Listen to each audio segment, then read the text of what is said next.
different reality over there emerge. And the reality is that we already have a two-state solution. In the end, the Palestinians got two states of their own as a result of the power struggle between the PLO and Hamas. They have an Islamic state in Gaza, and they have another mini PLO state in the West Bank, sitting there with Israel.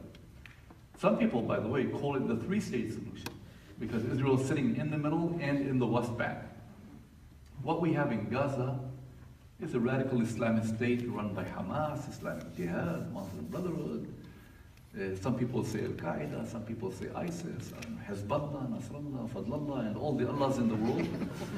And I can tell you, as a Muslim, no thank you. I'm not going to go back there. I don't feel safe in places like that anymore. I used to work there. No thank you. And you know what, to be more honest with you, today as a Muslim living in that part of the world, there's only one place where I feel safe and secure. It's in Israel. And I have to admit that every morning when I wake up and I look around me and I see what's happening in Ramallah, in Gaza, in Egypt, in Libya, and elsewhere, I say, thank God we live here with the Jews and not over there. And I'm not saying this because Netanyahu told me to say it. This is what any rational person over there would tell you. So this is the reality. That's what you have down there in Gaza. And I'm sorry to tell you, I think, and I also think I'm right, that Gaza is a lost case. If anyone thinks that if you bring down Hamas in Gaza, you're going to get something better than Hamas, I'm sorry to tell you, you're going to miss Hamas. And that's why Israel's policy has also been clever. Look, I mean, between us, if Israel really wanted to bring down Hamas, it will take 2 to 3 hours. Hamas is a very small organization. They're not even as strong as ISIS or anything. They're very small, they don't have an army. It's mostly in the media that makes them, look bigger.